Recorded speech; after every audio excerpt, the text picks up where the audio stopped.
Today, many modern scientists arguing that human brain is not capable of doing two things at the same time.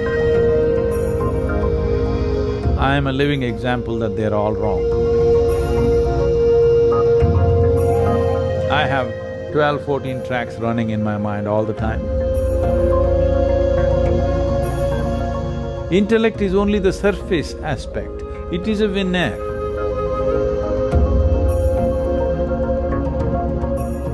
In the huge volume of intelligence that makes us who we are.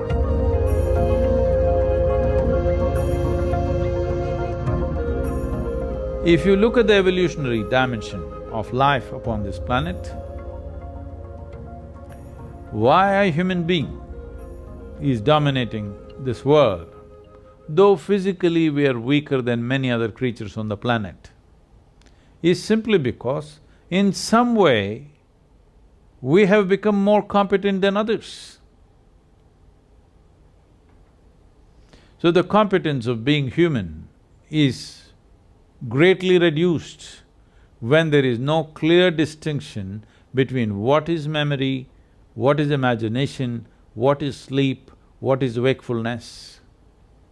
There are 5 major points of receptivity in one's mind.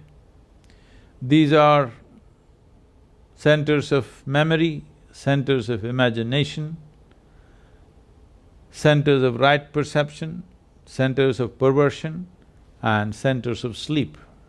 If you practice classical yoga, these 5 dimensions will be distinctly separate in your experience. If it is not separate, what happens to you is, when you want to remember something, your imagination plays havoc with your memory. When you want to imagine something, your memory will constrain you from really proper dimension of imagination. When you want to sleep, you will have dreams. When you want to be awake, you will fall asleep. This causes a whole lot of confusion and inefficiency of life. I'm not talking about you being efficient in your profession or in your office or wherever else. That also, yes, in that way also it manifests, but more than that, inefficiency of life. When I say inefficiency of life, this life will not function with the effervescence and exuberance and exploration that life is, that it can explore many dimensions within itself. This possibility is greatly reduced simply because this mix-up has happened in people's experience of life. Classical yoga is very, very focused on separating these things. If you separate these things, you can become what is called as an avadhani.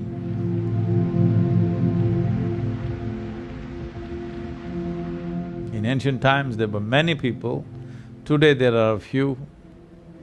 Some of them are called ashtavadhanis, which means they have 8 types, 8 capabilities. That is, at a single moment, at a given moment, they can perform 8 different actions. Like they can compose poetry, at the same time, they can do a very complex mathematical problem. At the same time, they can smell perfumes and decide which is which. At the same time, they can taste many things and say whatever they have to say about it. At the same time, they can do many things like concerning with all the 5 senses of seeing, hearing, smelling, tasting and touching. Many actions they can perform at the same given time. 8 type of actions, if you can perform, you are called an ashtavadhani. If you can perform 10 types of actions, you are called a dashavadhani. If you can do 100 types of actions, you're called a shatavadhani. If you can do 1,000 types of actions, you're called a sahasravadhani. Sahasravadhanis have been very, very rare.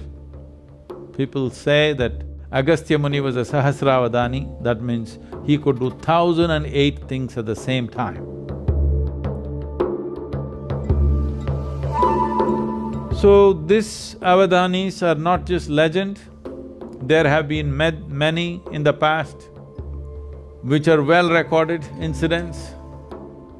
Vidyapati in Andhra Pradesh was a Dashavadani. Through him, an entire culture of Dashavadanis developed in Andhra Pradesh. Even today in the villages of Andhra Pradesh, there are Ashtavadanis and Dashavadanis in quite a good number. Siddhachandra was a Shatavadani. He performed 100 types of actions under the scrutiny of Akbar's court, the Emperor Akbar's court. And he was honored for this and given the title of Shatavadani because he performed 100 functions. And in modern times, there have been people who have performed 100 different actions, like Ravichandra Bai, who was a Gujarati Jain, who is a Shatavadani. Tirukural Ramakanaga Subramaniam was Shodasavadani, that means he performed 16 actions at a time. These are all documented incidents, but there are many others who come from certain tribes who've been doing this. It used to be a common thing in India that people would come and set up a small situation in the village where a few hundred people gather and they would perform many actions at the same time which look quite miraculous. But this is just to demonstrate the capacity of human memory, because human memory is not limited to articulate memory that we are talking about. Articulate memory is just a thin layer, the rest is a profound dimension. Our body carries 1 trillion times more memory than what you can articulate in your mind.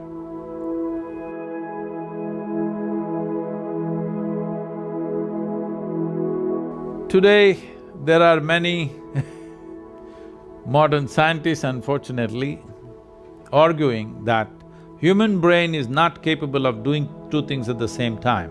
You can do it best only if you do one thing at a time. I am a living example that they're all wrong. I have 12, 14 tracks running in my mind all the time. Do I look distracted, disturbed or stressed because of that? No. You can perform any number of things because of this. It is not even that you have to consciously pay attention to it. If you open up a certain track and leave it, it goes on by itself. This is the nature of human intelligence. You are not sitting here and conducting your renal functions or your liver functions or your spleen working or not. You're not doing this. Aren't all these many things happening at the same time? Isn't there an intelligence within us which is capable of doing all these things? It is just that most human beings are understanding human intelligence as just as intellect. Intellect is only the surface aspect, it is a veneer in the huge volume of intelligence that makes us who we are, because we are made from within. All the intelligence that is needed to create this body, to create this life is intrinsic to us. It is not something that happens from outside. It is intrinsic to us. It is just a question of access. If you want a living intelligence, if you want to exist as a living intelligence, one thing you should not do is, you never ever form an opinion about anything. That means you're always an active intelligence, you're looking at everything the way it is. An opinion means you have given up your ability to experience, you have become opinionated, or an impression of the past is overruling the reality of what is there right now. This is what an opinion is. But unfortunately, we have created societies where unless you have an opinion, you're considered dumb or stupid because you have no opinion. But that's the smartest thing you can do, that is the most intelligent thing you can do, is that you did not subscribe to any opinion, you're willing to look at everything just the way it is.